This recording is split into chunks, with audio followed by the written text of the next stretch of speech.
So a little later in this liturgy, we're going to pause at the announcements and honor two people this morning from our community who have been recognized for service above self, going the extra mile, being there for others in the time of the pandemic.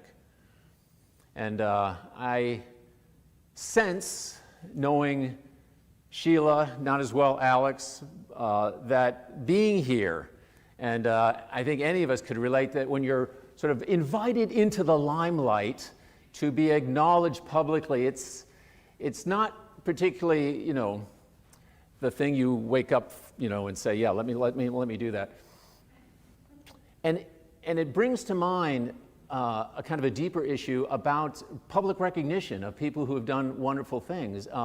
I find it curious that those we admire most and seek to praise and give thanks, these are the ones who are generally least comfortable being given that public recognition, which in my mind leaves kind of a dilemma, because it seems to me we would be remiss if we just decided that, oh no, that what we know that they have done, we'll just let it go and just not acknowledge it. And yet, to make a big fuss about it makes those, you and me as well, who go and do things from the kindness and goodness of our heart. We're not looking for the accolades.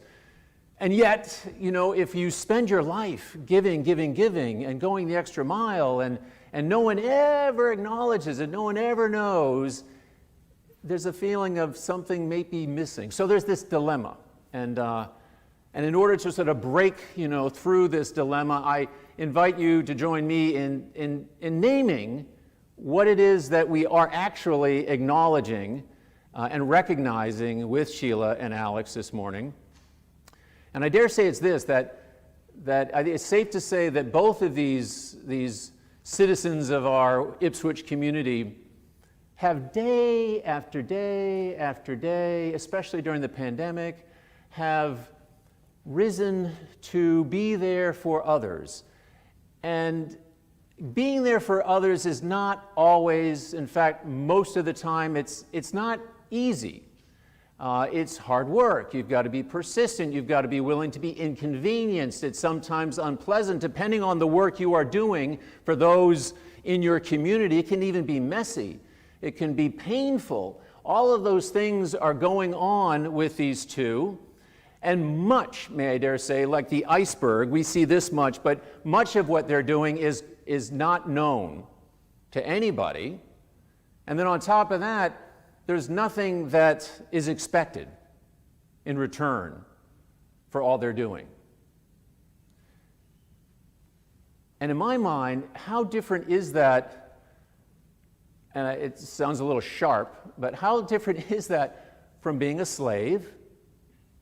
When you wake up, day after day after day, and are expected to do for others whatever, is required, never, ever expecting thank you or an acknowledgement. Why would you do that? Why would you do that?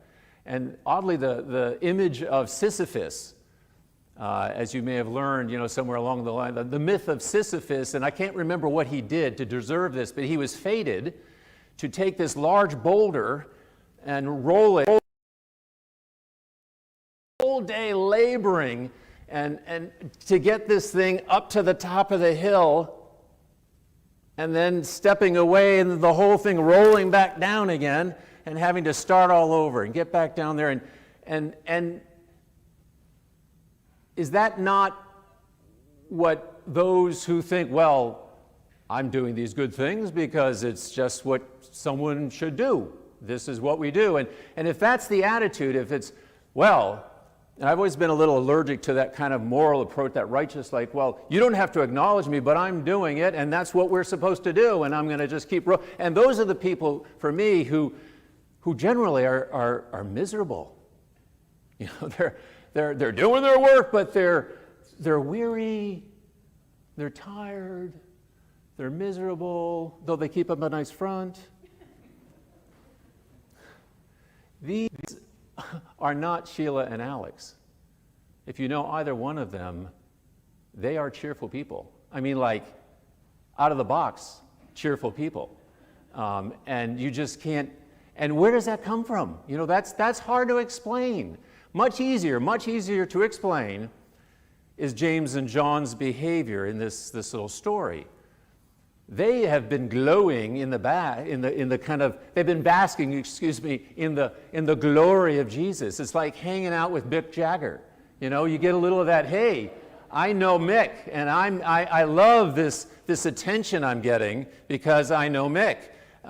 That is understandable, and that's James and John. Like, not only do we like this, but we know it's going to get better in your glory. Can we sit on either side of you when that time comes? And Jesus is like, whoa, you really don't get it, do you? You really don't. Because if you did, it's not all ticker tape parades and award ceremonies. If you come with me, it's not, if you come with me, it's going to be hard. It's going to be unpleasant. Much of what you do, no one will recognize. And you won't be thanked for it. You might even be spit upon by it. That's what you're signing up for. If you drink the cup I drink, you know, this is what you're, and they'd say, whoa, why would you do that, Jesus? Why would you, maybe we won't, why would you do that? And he doesn't quite say, except he does say, you know, if you are going to be among this new thing, and you want to be great, you have to be a servant. He doesn't say it, but you have to be a slave to love. And being a slave to love, as hard as that may be, is much, much, much better than being a slave to yourself. And to spend every day waking up, day after day, looking for praise, without which, who am I? That is burdensome. That is enslavement. So to be a slave, a servant of love, no matter all that other bad, rough stuff that comes with it, how liberating it is to offer a helping hand to someone when no one else is around. There's no audience. There's how liberating that is. Because it makes you feel alive, and it makes you feel good, even without a cheering section, and it makes you feel free. Because in that effort, when your left hand is not knowing what your right hand is doing, you don't have an audience, you are free to be more fully who you are. And you and I are channels of grace at our core. If we can just get out of the way.